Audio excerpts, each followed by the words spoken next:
우리 이 시간 옆 사람과 한번 인사하겠습니다. 반갑습니다. 잘 오셨습니다. 네, 반갑습니다. 잘 오셨습니다. 예배 오신 여러분들을 진심으로 환영하고 축복합니다. 우리 청담교회는 은혜가 샘솟는 교회, 부흥이 시작되는 교회입니다. 우리 하나님의 위로와 평강이 여러분과 또 여러분의 가정에 함께 하시기 바랍니다. 여러분은 성경을 믿으십니까? 네, 성경이 진리이고 하나님의 말씀이라는 사실을 믿으십니까? 네, 이런 질문 드리는 것이 조금 이상할 수도 있습니다. 하나님을 믿는 성도라면 당연히 하나님의 말씀인 성경이 진리이고 하나님의 말씀을 기록한 것이 아닌가 그렇게 생각할 수 있겠지요.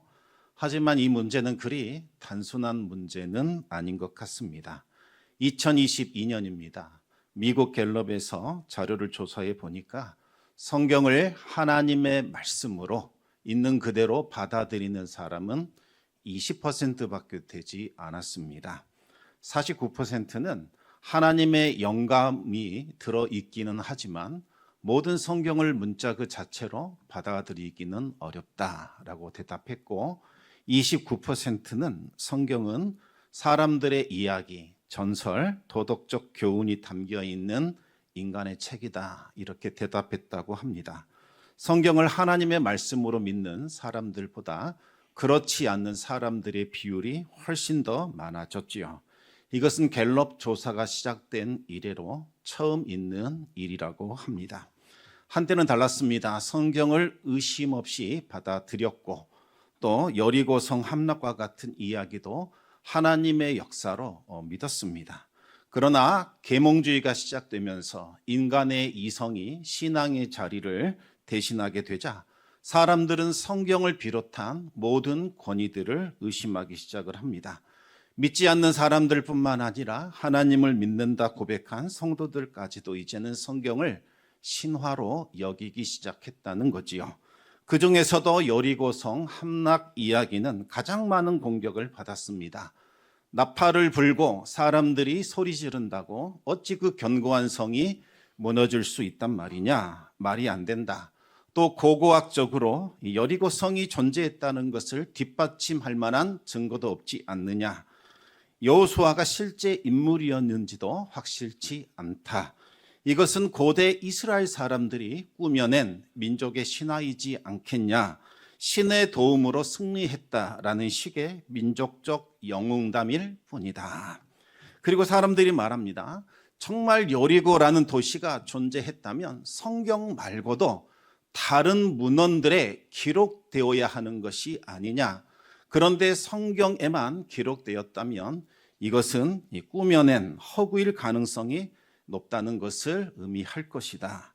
사람들은 여리고 사건을 성경이 거짓이다라는 것을 증명해 주는 대표적인 사례로 들기 시작을 했습니다. 여리고 성에 대한 물증이 없었기 때문에 이와 같은 비판은 설득력 있게 들렸고 성경을 하나님의 말씀으로 신뢰하는 사람들도 더 이상 반박할 수 없게 되었습니다. 그런데 놀라운 일이 벌어졌지요. 1907년 많이 들어본 숫자죠.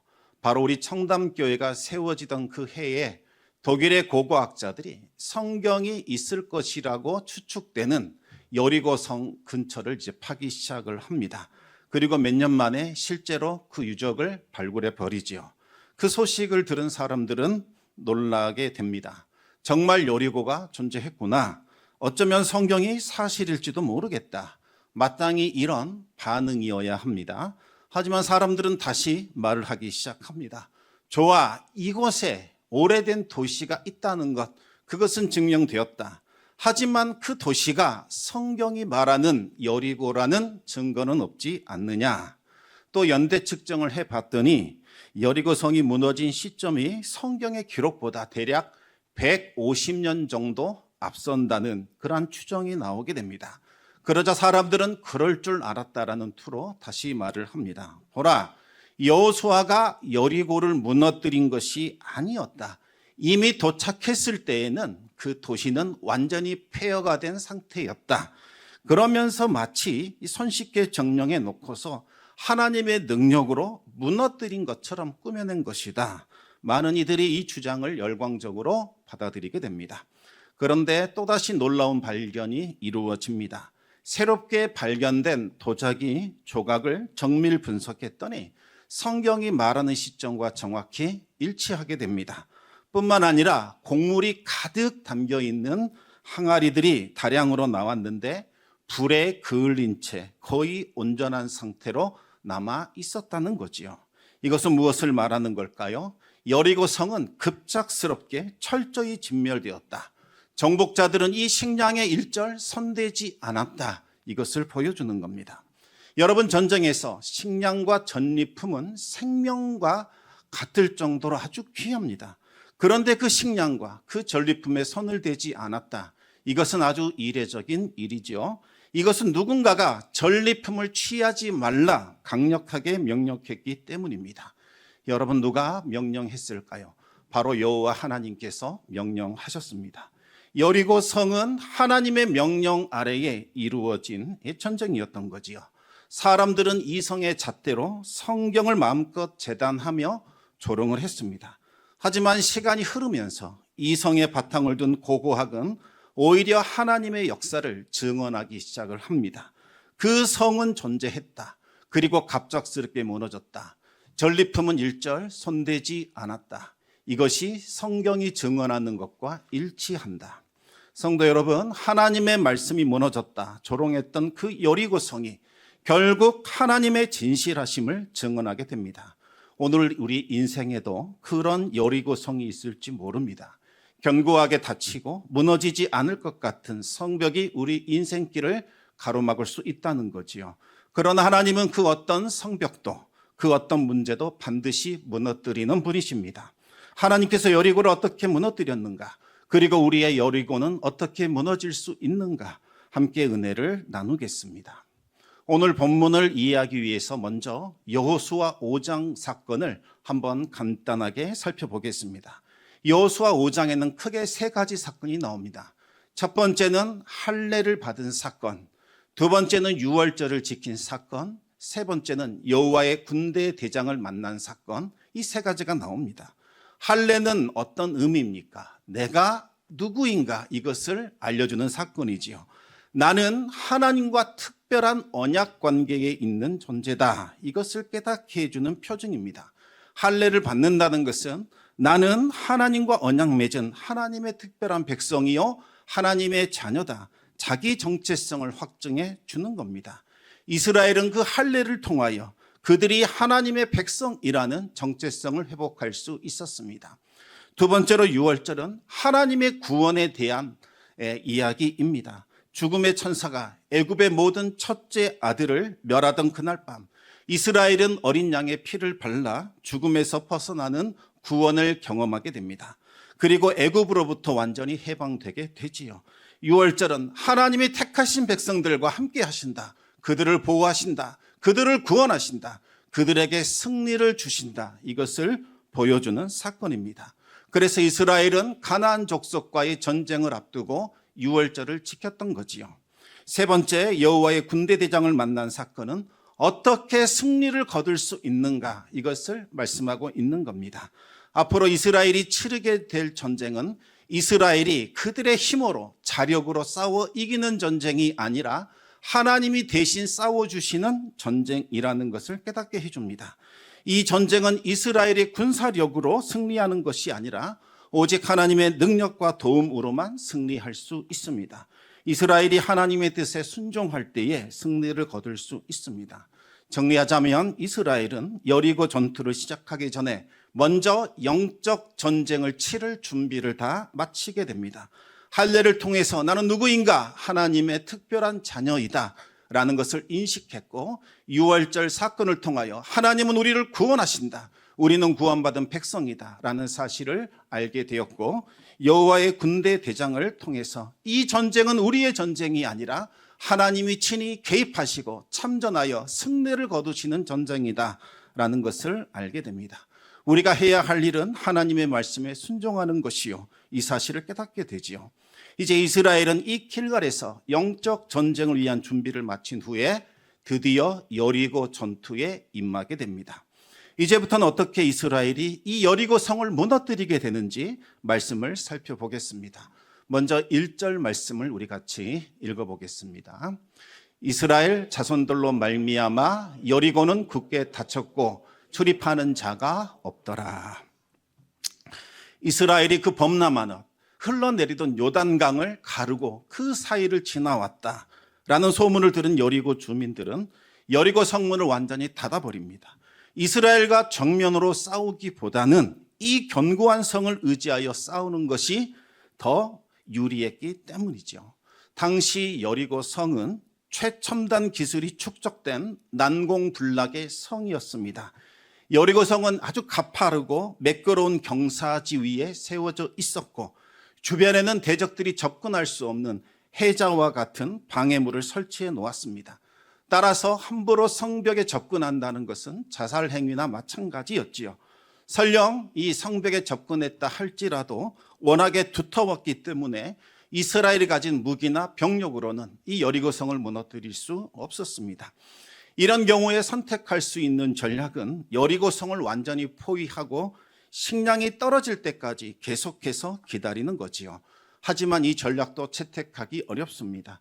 여리고 성 안에는 오랫동안 먹을 수 있는 식량이 충분히 비축되어 있었기 때문입니다.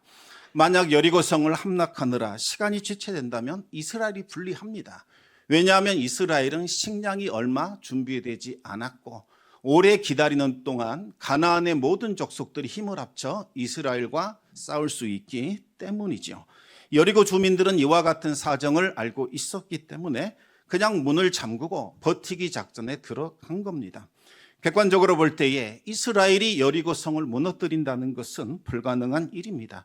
길갈에서 철저히 영적 준비를 마쳤지만 막상 눈앞에 서 있는 저 여리고 성을 보니 낙심하고 의기소침했을 겁니다.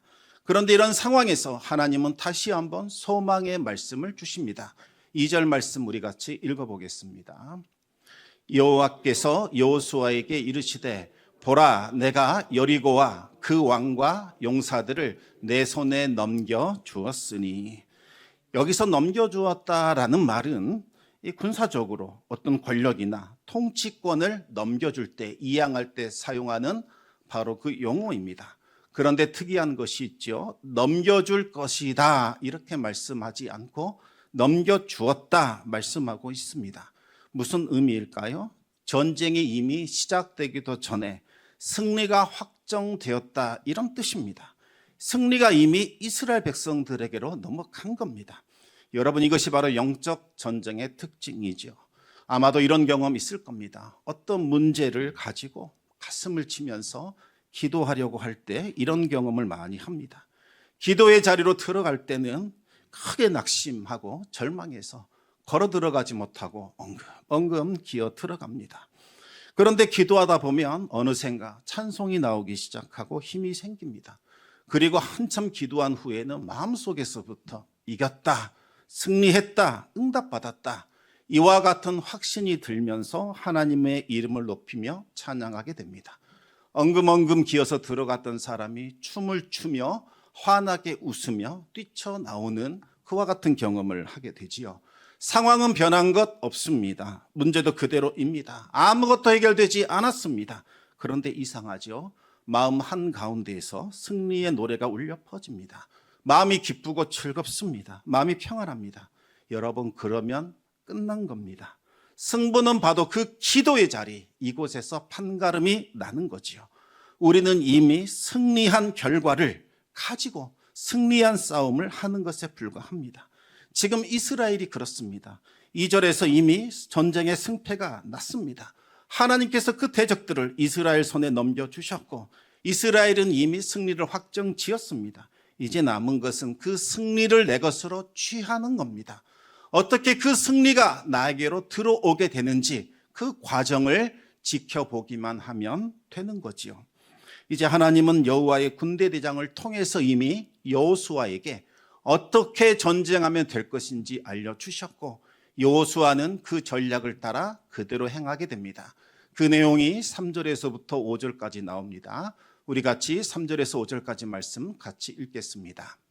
너희 모든 군사는 그 성을 둘러 성 주위를 매일 한 번씩 돌되 엿새 동안을 그리하라. 제사장 7은 7 양각 나팔을 잡고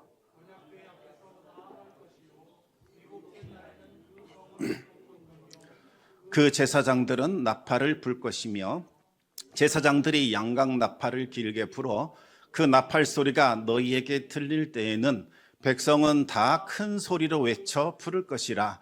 그리하면 그 성벽이 무너져 내리리니 백성은 각기 앞으로 올라갈지니라 하시매.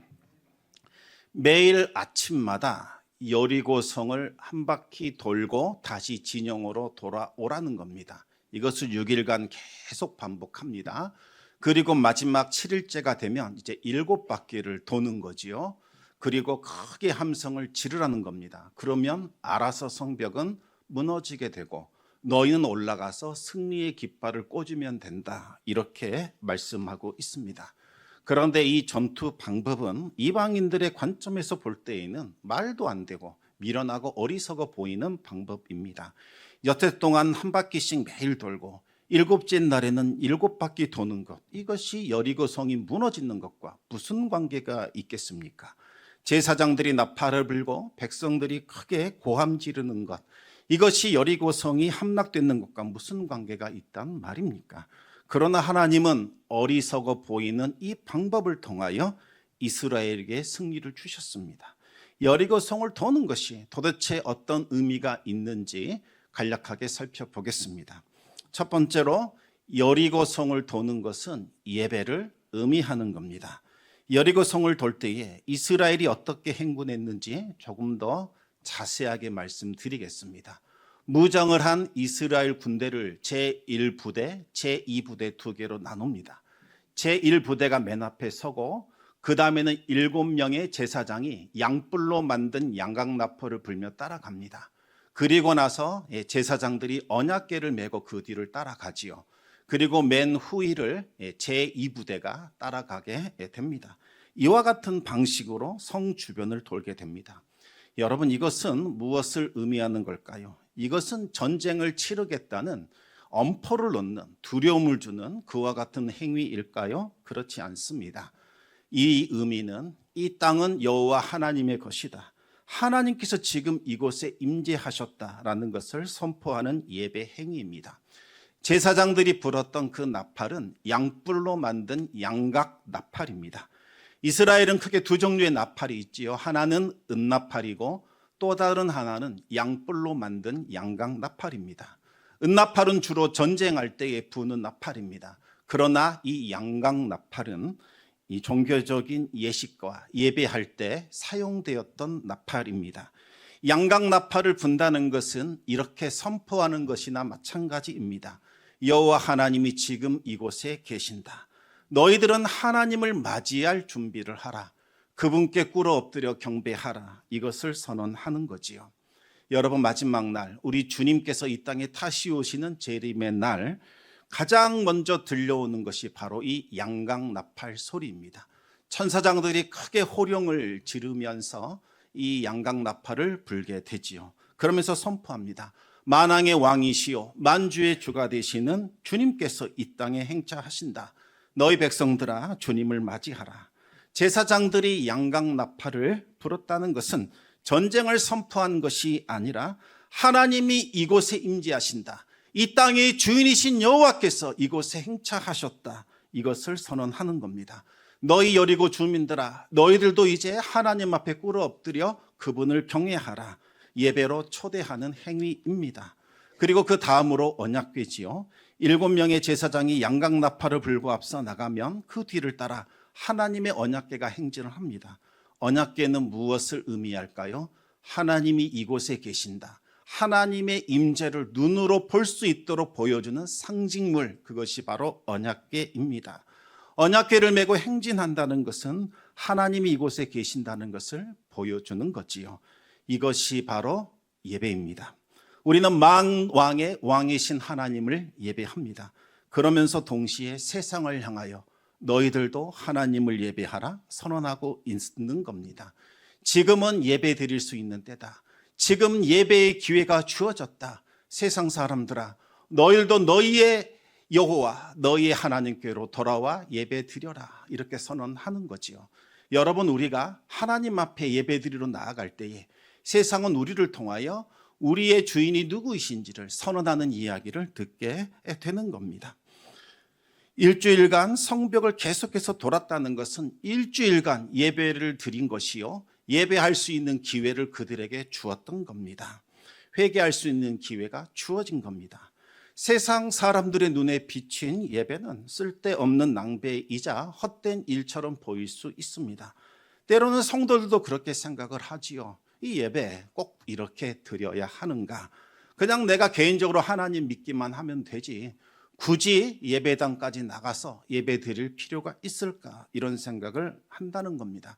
그러나 여러분, 예배보다 더 위대한 일에 참여하는 것은 없습니다. 그 이유는 예배하는 그 자리에 우리 주 여호와 하나님이 임재하시기 때문입니다. 그리고 하나님이 임재하실 때에는 하나님의 구원과 하나님의 은혜와 하나님의 승리도 함께 가져오시는 거지요. 그래서 하나님을 예배하는 자들은 풍성한 그 생명력과 은혜와 승리와 구원에 참여하게 되는 겁니다.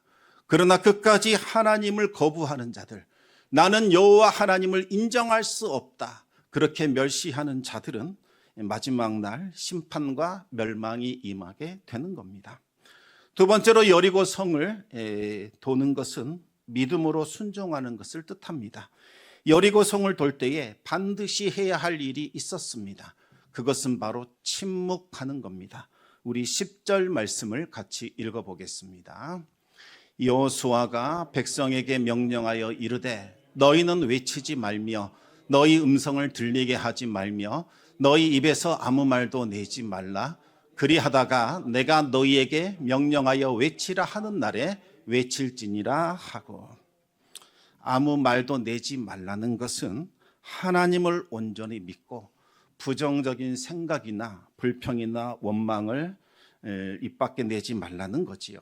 여러분, 이 가나안 땅에 들어오지 못한 사람들이 누구입니까? 바로 하나님의 약속을 믿지 않고 부정적인 생각에 사로잡혀서 부정적인 말을 했던 바로 그 사람들입니다. 지금 이스라엘에게 필요한 것은 하나님께 대한 철저한 순종이지 자신들의 견해나 뜻을 관철시키는 것이 아닙니다. 하나님께 순종하려면 먼저 침묵하는 훈련을 해야 합니다.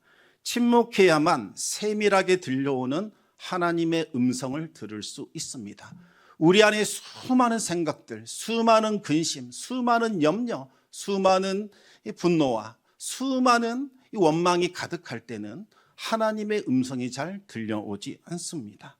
미국의 CBS 방송국 앵커가 테레사 수녀에게 이런 질문을 한 적이 있습니다. 당신은 기도할 때에 무엇을 하나님께 말씀하십니까? 수녀는 가만히 고개를 숙이고 있다가 대답을 합니다. 저는 아무 말도 하지 않습니다. 저는 그저 듣습니다. 앵커가 당황해서 다시 물었습니다. 그러면 당신이 듣고 있을 때에 하나님은 당신에게 무슨 말씀을 하십니까? 수녀가 잠시 생각하다가 다시 대답을 합니다. 그분도 아무 말씀하지 않으십니다. 그분도 가만히 듣고 계십니다. 그러면서 덧붙였습니다. 만약 당신이 이것을 이해하지 못한다면 저는 설명해 드릴 수가 없네요. 여러분, 우리는 기도를 뭔가 하나님 앞에 많이 아뢰는 것이라고 생각을 합니다. 그러나 아뢰는 것보다 더 중요한 것은 듣는 거지요. 우리는 하나님의 음성을 듣고자 아뢰는 겁니다. 주님, 말씀해 주시옵소서. 주의 종이 듣겠나이다. 주의 종이 듣고 순종하겠나이다. 이 상황 속에서 무엇을 말씀하시나이까? 우리는 듣기 위하여 하나님 앞에 아뢰는 겁니다.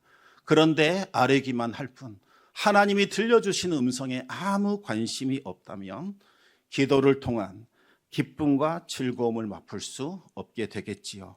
말을 많이 하는 것보다 하나님의 음성을 듣는 것, 하나님께 집중하는 것이 중요합니다.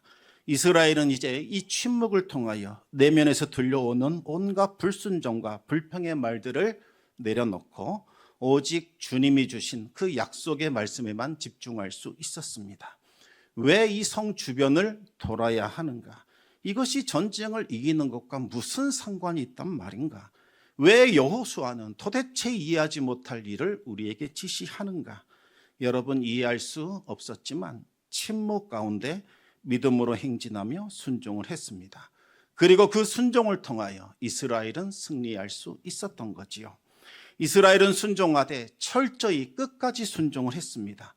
백성들이 여리고성을 딱 한 바퀴 돌자 성이 무너진 것 아닙니다. 이틀째 돌아도 성은 그대로였고 3일째 돌아도 성은 그대로였습니다. 그들은 엿새 동안 매일 한 바퀴씩 돌았습니다. 그리고 마지막 날에는 7바퀴를 돌게 됩니다. 요약하면 총 7일을 돌았지요.